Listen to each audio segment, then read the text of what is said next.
Bom dia! Tudo bem? Comigo está tudo bem. Tudo no controle absoluto de Deus.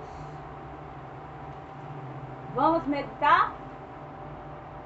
Vamos meditar hoje uma palavra que eu tenho mastigado durante bons dias. E pedindo a Deus uma orientação de como abordar essa temática. Eu dei um nome a esse momento que chamamos de uma mensagem, não é? Uma mensagem rápida, então eu dei um título a essa mensagem, que inclusive eu divulguei nas redes sociais, que é: deixe ser enterrado o que está morto. É um título. O tema seria tudo aquilo que está morto na nossa vida e que talvez nós nem ao menos saibamos ou estejamos dispostos a saber, mas precisa ser enterrado. É um tema de cunho reflexivo, é um tema que nos leva a uma autoanálise e que é necessário extrema transparência para que façamos isso. A extrema transparência significa ser sincero, primeiro consigo mesmo. Precisamos ser leais a nós mesmos, porque nós não podemos nem mentir para nós, nem para Deus. Às vezes vivenciamos momentos conturbados, complexos e conflitantes, mas existe algo que começa a nortear essas passadas em conflitos que se chama sinceridade. A sinceridade é o primeiro passo que nós damos para o avanço. O avanço para nós sairmos de determinadas situações conflituosas. E essa temática que eu quero abordar com vocês é uma temática de cunho conflituoso que todo mundo, absolutamente todo mundo vivencia. Porque o que está morto, via de regra, não quer dizer apenas um sentimento, uma pessoa. O que está morto pode ser algo como, por exemplo, uma amizade, um trabalho. O que está morto é aquilo que não pode perdurar mais na sua vida e na minha. Amém? Então eu estava buscando, meditando, refletindo e mastigando a palavra. Eu optei por ler aqui em 2 Samuel, capítulo 12. Eu vou ler 4 versículos. Versículos 16 e 17. Eu estou lendo na corrigida. E buscou Davi a Deus pela criança, e jejuou Davi. E entrou e passou a noite prostrado sobre a terra. Então os anciãos da casa se levantaram e foram a ele, para o levantar da terra. Porém ele não quis e não comeu pão com eles. Vamos agora lá para o versículo 22 e o 23. E disse ele: vivendo ainda a criança, jejuei e orei, porque dizia: quem sabe se o Senhor se compadecerá de mim, e viva a criança. Porém agora que é morta, por que jejuaria eu? Poderei eu fazê-la mais voltar? Eu irei a ela, porém ela não voltará para mim. Amém? Essa passagem bíblica refere-se a um momento singular de Davi.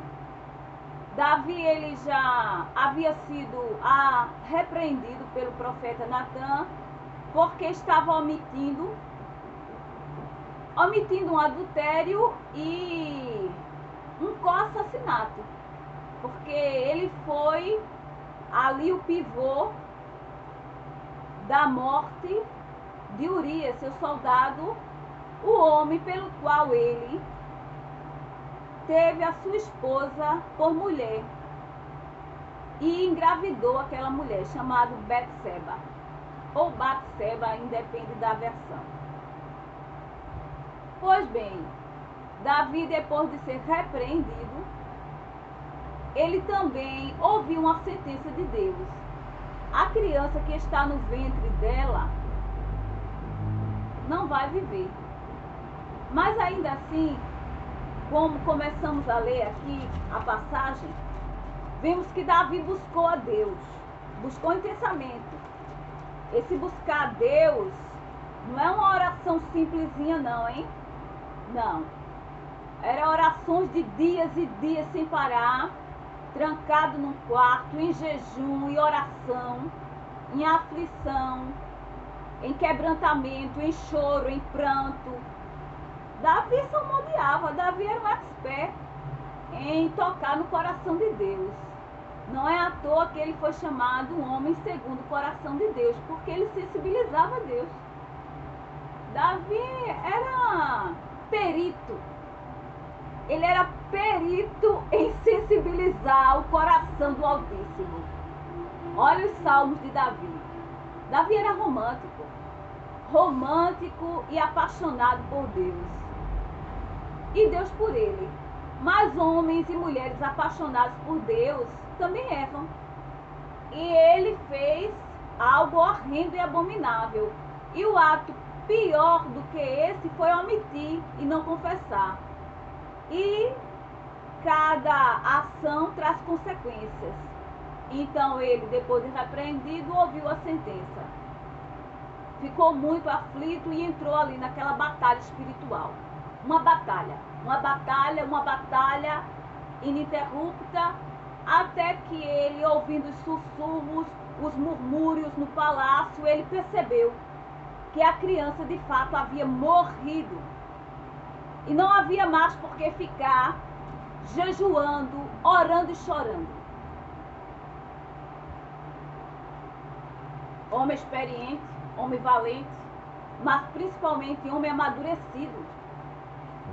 Davi carregava bagagens, uma maturidade espiritual que lhe garantiu ali, ao perguntar e confirmar os seus servos: a criança é morta.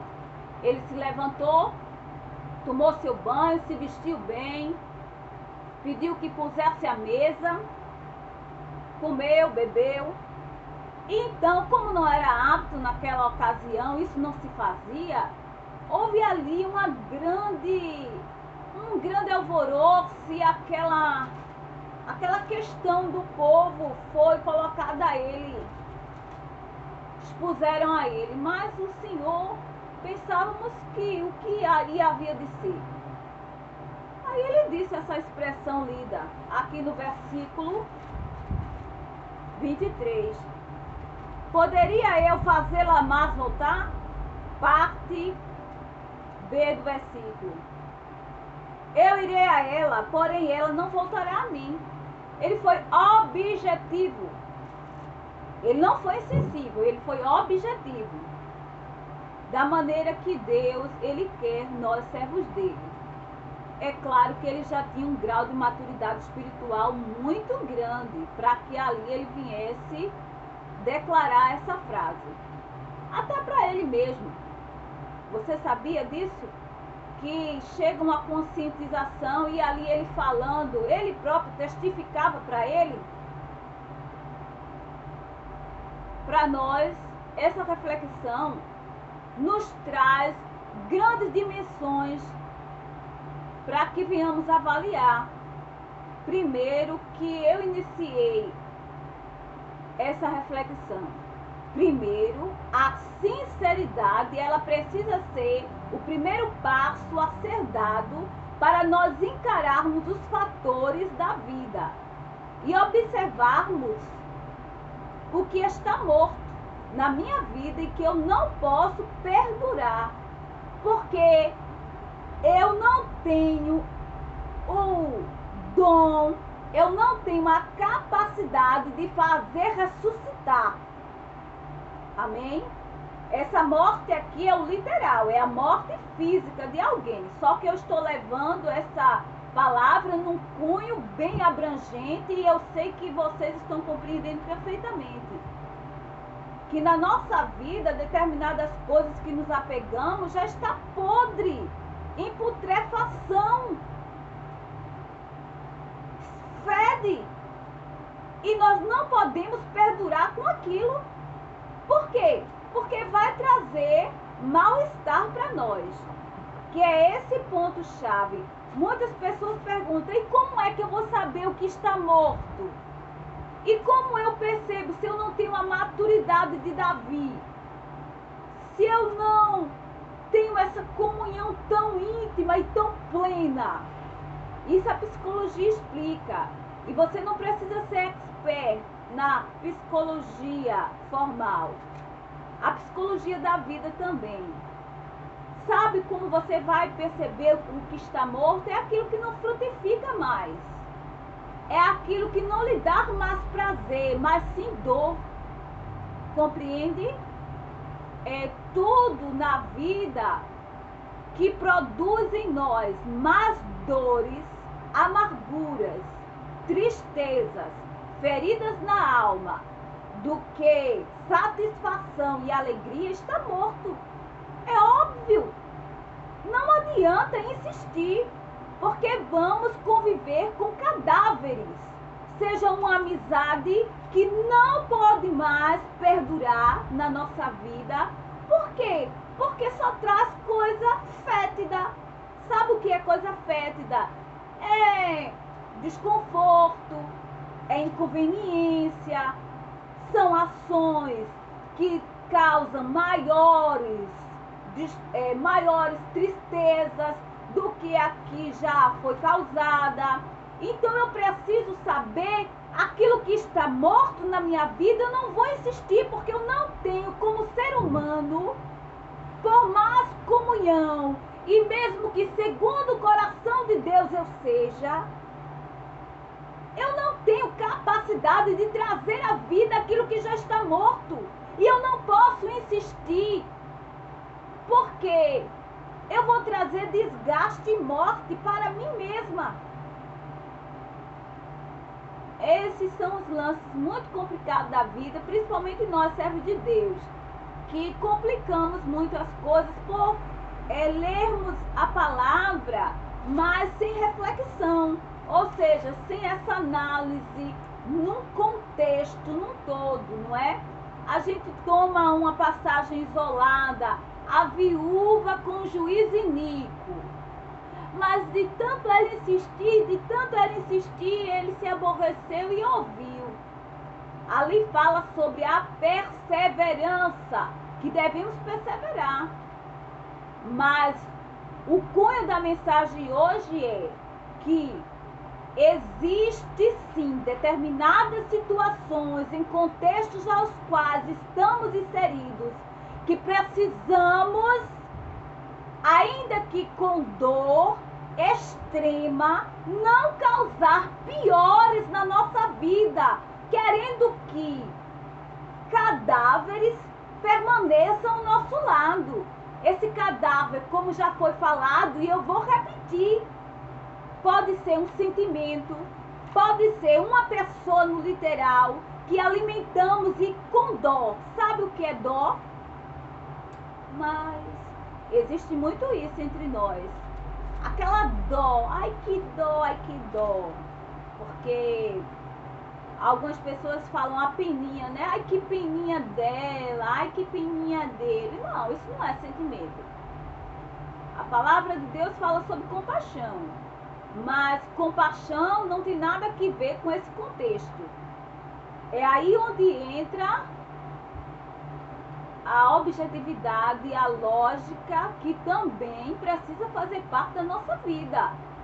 muito mais a razão do que a emoção. Porque todas as vezes que agimos emocionalmente, não dá coisa boa.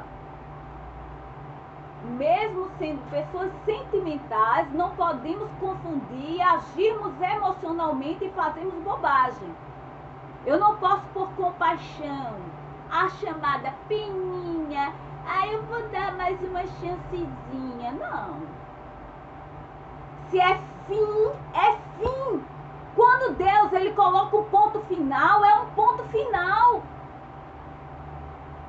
Às vezes as pessoas não querem entender, mas páginas precisam ser viradas para que novas histórias precisam ser construídas em nossa vida.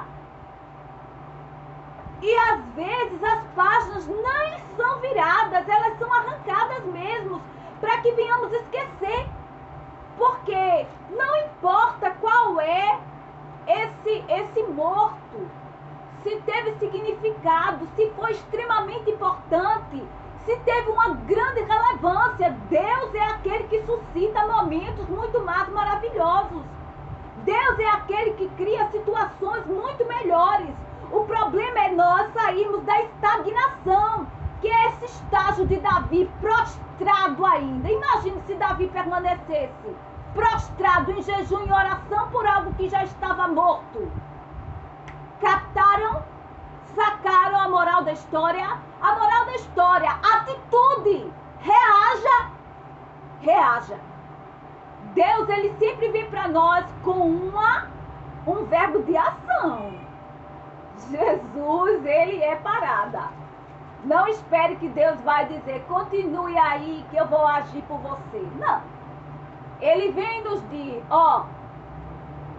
se toca, levanta. Percebe? Quando nos sentimos fraquinhos, como nos sentimos fragilizados, atormentados, perturbados, isso tudo verdade. Mas ele diz, olha, levanta-te porque quero falar contigo. Levanta-te porque quero fazer algo além. Compreende? Eu estava refletindo sobre aquele paralítico que estava há 38 anos no tanque ali de Betsaida. E observe, o cara 38 anos padecendo, esperando que alguém se compadecesse dele. E quando o anjo viesse movimentar as águas, alguém o atirasse lá para que ele saísse curado, porque era essa a intenção. Mas Jesus, quando veio até a ele, eu vou ler com você, está aqui já no gatilho. João, capítulo 5. João, capítulo 5, versículo 8, diz assim. Jesus disse-lhe, levanta-te, toma a tua cama aí, anda. Esse cidadão, estava lá e Jesus, ligado todo, com paixão e movimento. Jesus chega até a ele e tem um diálogo. Você quer ficar curado? Aí ele, como, Senhor? Sem reconhecer, sem discernir quem estava falando com ele, que era a própria vida, a própria cura. Ele disse, como que ninguém me coloca antes? 38 anos.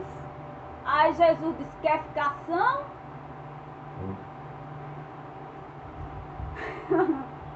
Aleluia. Todo mundo desce antes de mim. Ele disse, fitando os olhos dele, levanta-te. Ele disse a ele, deixe de ser coitadinho, rapaz. Deixe de ser o vitimismo. Pare de ficar aí. Eu sou a vida. Levanta-te. Mas também tem um porém. Toma tuas mulambas aí. Não deixa nada. Não deixa nada pela metade. Não deixa nada em confusão. Não deixa nada mal resolvido. Compreende? Isso é o que eu levo como uma palavra simbólica para a minha reflexão. Não deixe nada mal resolvido na sua vida. Coloque pontos finais. Foi isso que Jesus disse. Não deixe nada pela metade. Levante-se. Agora tome todos os seus aparatos, toda a sua mulamba e reaja. E assim aconteceu.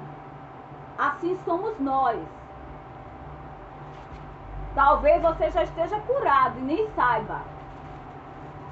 Compreende? Você só precisa ouvir a voz. Levante-se e mais, complete aquilo que eu estou lhe dizendo. Tome toda a sua bagagem e ande. Prossiga. Vá mais adiante. Deixe de estar pendurado a algo que não vai render e que não está lhe dando prazer. Ao contrário, só traz tristeza, dor e feridas. Se você quiser o remédio é Jesus. Mas siga e ouça aquilo que ele lhe diz. Não se finja de vítima nem de coitadinho, porque para Jesus não existe nenhum. Existem seres vivos que ele prova. E existem circunstâncias, mas nós não vamos morrer nelas. Amém? Eu ouvi uma certa ocasião o pastor Josué Gonçalves, esse homem de Deus, dizer uma parábola. Eu era jovem num congresso e ele dizia assim que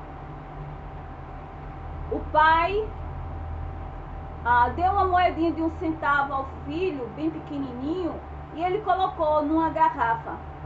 E a boquinha da garrafa cabia a mãozinha da criança.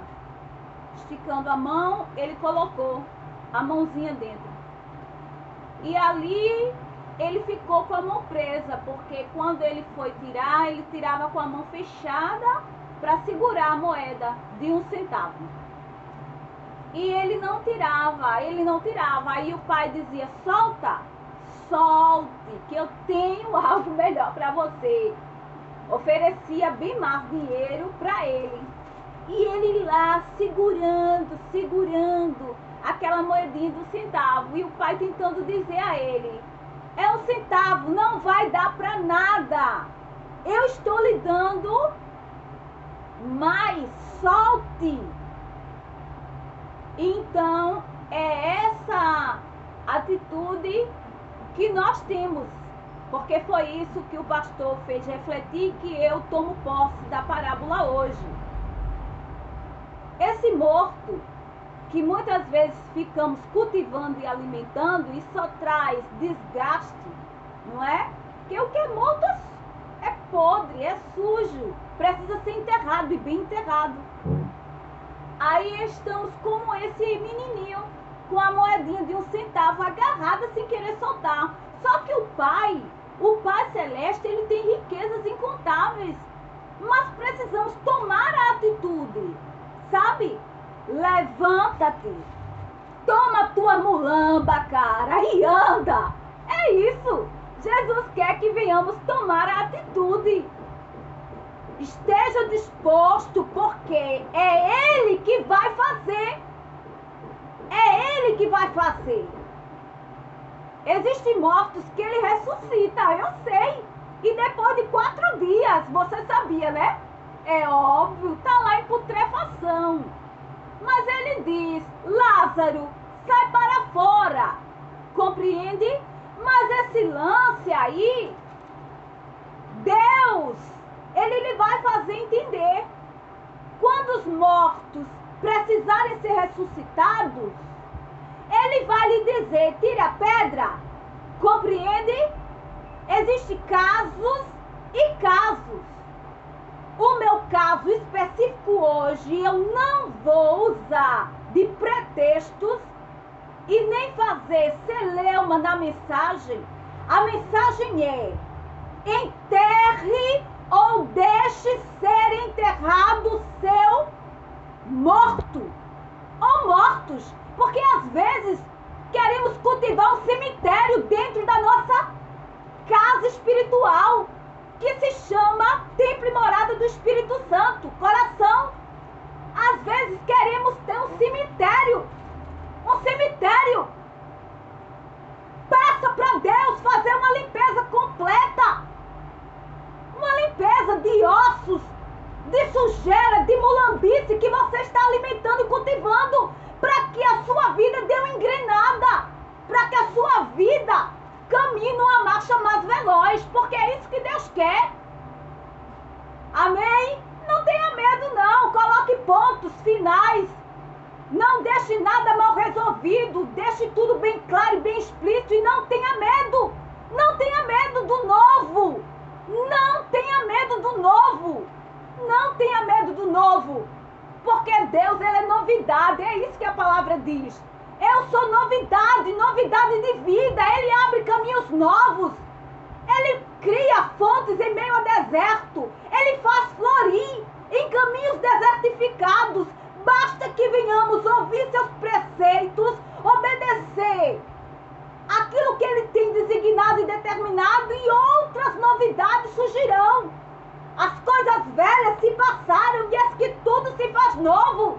Mas enterre o seu morto ou os seus mortos, seja eles quais forem, por mais doloroso que seja. Deus, Ele é bálsamo, Ele é ajudador, e Ele sabe que você quer também fazer o melhor para Ele, porque aquilo que atrapalha não serve nem para mim nem para você. Amém?